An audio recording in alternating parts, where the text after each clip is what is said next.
Everyone, my name is Spenser Walsh. Welcome to this edition of the Finish Line Podcast. Today on the show, we have so much for you to get into today.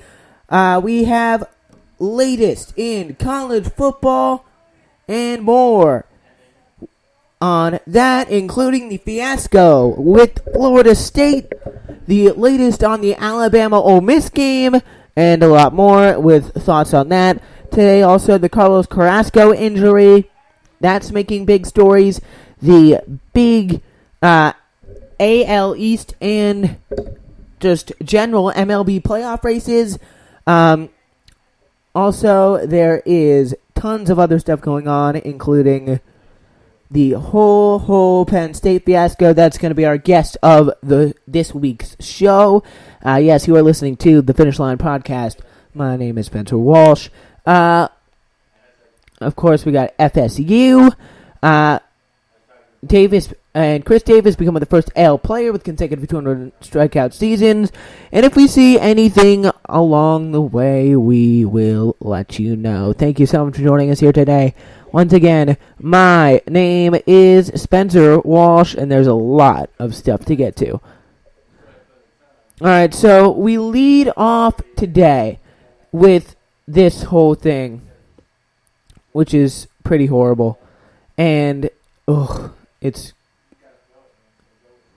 really bad, and it's just so I don't think it's even very representative of Penn State even what they're doing this weekend, and it's the only reason why they're making any headlines. Frankly, the football team is not good, and they are here right now, and we're going to have a guest on to talk about this.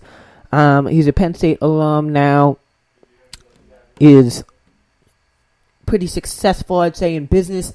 He'll be joining us, Stu Ralston, a little bit later in the show. Penn State Navy Lions honored the legacy, not very good one, of former head coach Joe Paterno in a video during the first half of Saturday's game against Temple. DK Pittsburgh Sports' Andre Snyder captured the footage of the tribute that played on the video board at Beaver Stadium. So this is Andre Snyder's clip, and we will just play this for you in a brief moment here.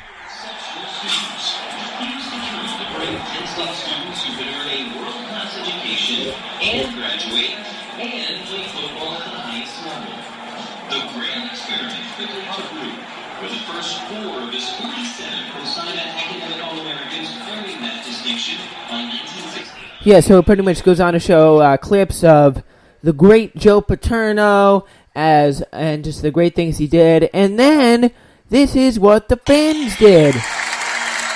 They stood up and gave him a standing ovation.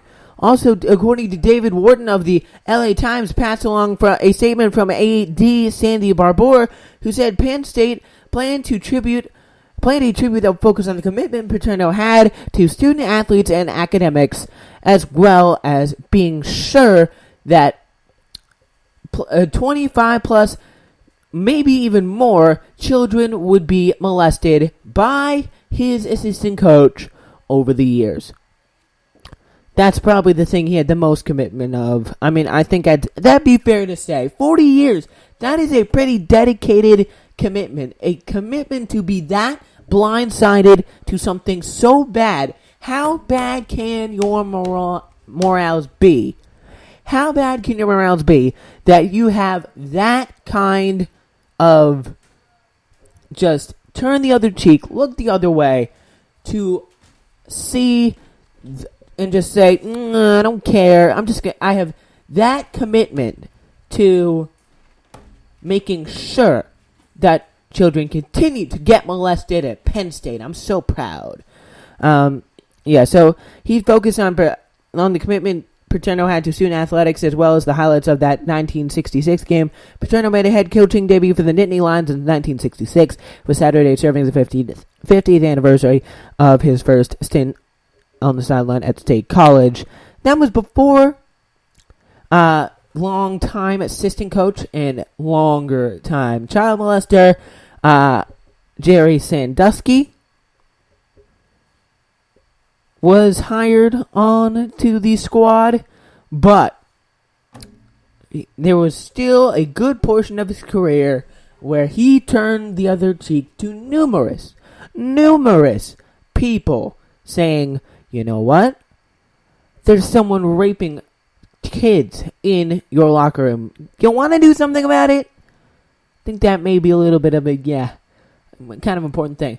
According to the New York Times, Joe Drape, a graduate assistant with the football team, alerted Paterno that he witnessed Sandusky sexually abusing a boy in a shower at the school's football facility in 2001. According to Drape, Paterno did not report or the attack to the police. I mean, it just goes on, and it's horrible. Shortly after Paterno was fired by the Penn State Board of Trustees, it was revealed he'd been diagnosed with lung cancer. He died of that in 2012. 5 months later, Sandusky, convicted of sexually abusing 10 boys, he was subsequently sentenced to prison for 30 to 60 years.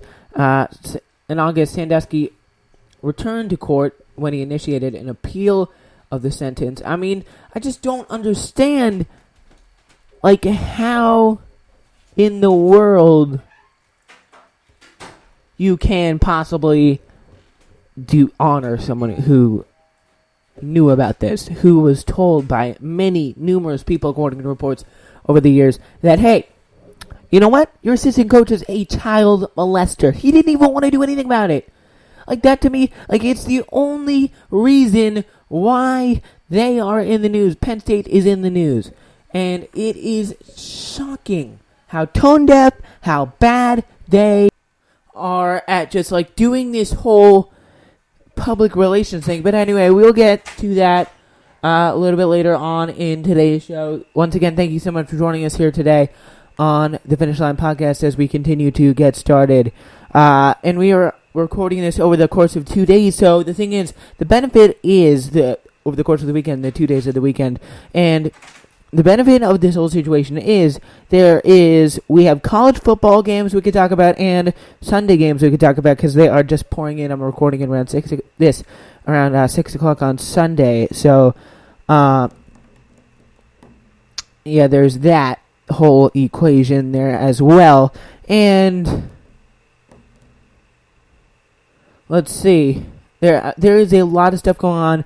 None more important, perhaps, than the fact that Lady Gaga will be playing the 2017 Super Bowl halftime show. And I mean, I think that's pretty bad. I mean, there are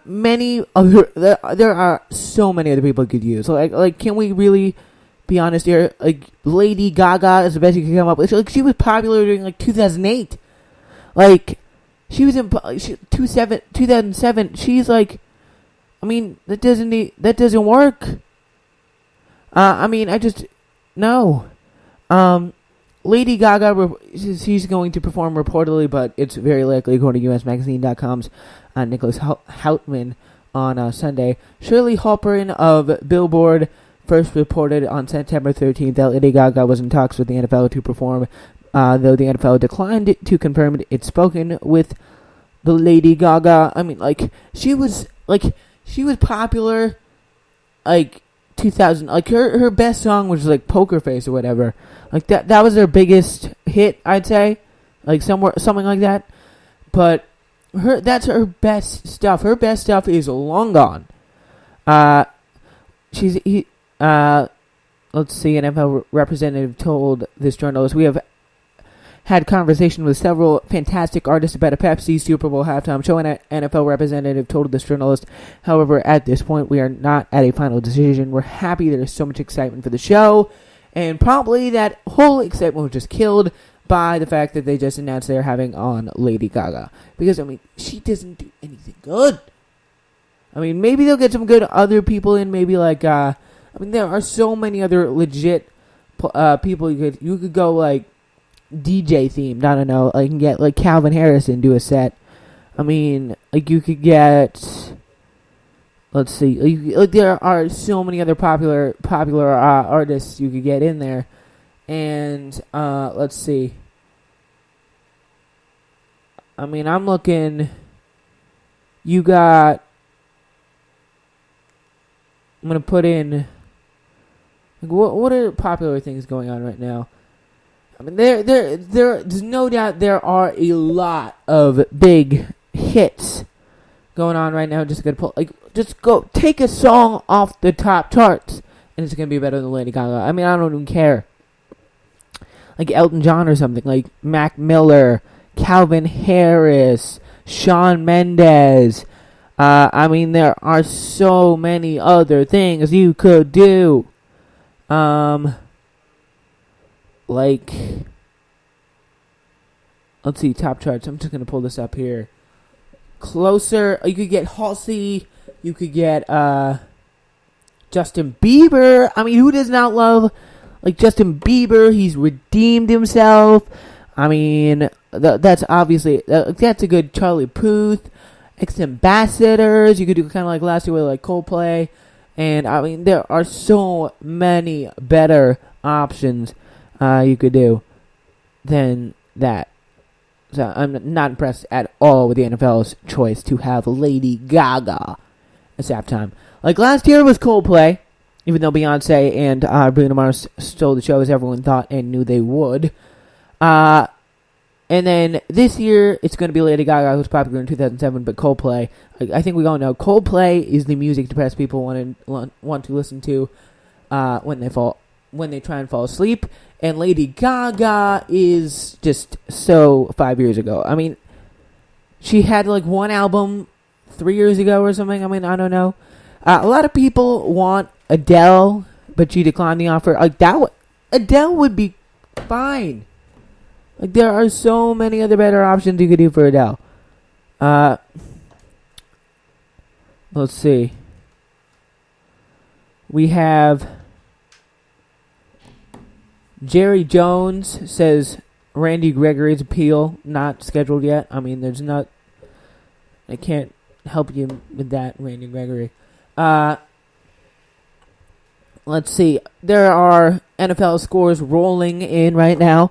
Cardinals 27, Buccaneers 7 right now. I really do think, I mean, I, along with many other people, are pretty high on the Cardinals right now. They are a solid team. I don't think there's any denying that. I mean, they got Bruce Arians. They got solid cast of characters in Carson Palmer, Larry Fitzgerald, solid defensive system. Lynn's defense turned off the Knicks as a possible free agent reunion. According to New York Post, I just had that pop into my inbox system there. That tells me all the stories that are going on. All right, so right now, 13-6. Broncos over the Colts right now on CBS. All these 4 o'clock games are in the third right now. Also, I think this is pretty interesting. The Rams, like one of the teams, I don't know, it's just like kind of the way it is with the Patriots and the Giants. One of the teams that the Rams do the best against are the Seahawks. So they're up 6-3 right now in the Seahawks, and they're playing quite well. The Rams are, but there's no doubt their defense is shutting them down. Tyler Lockett's injured, which is going to be, I don't know if you remember last year, he got hit hard against the Cowboys, but I don't know if he'd be able to get back, or he's questionable trying to get versus the Rams, but we do not know the latest on that. That could definitely be a big deal. Also, the Falcons and the Raiders. That's kind of the Falcons are up on the Raiders 13-7 right now. I think that's a game really the Raiders should be winning if they want to get considered real contenders in the NFC East at this point. Like, I mean, that's something. I mean, come on, you got to win that. Matt Ryan's been pretty good. 157 yards, 1 touchdown, and let's see, Raiders. There's Derek Carr, who hasn't been quite as good. I mean, let's see. There is Washington. I mean, how's Amari Cooper doing? 2 receptions, 30 yards. I do think they have to target Amari Cooper more for that. Because, I mean, they're definitely not the most important things in the world receivers are. But they are very, very helpful in getting a teams to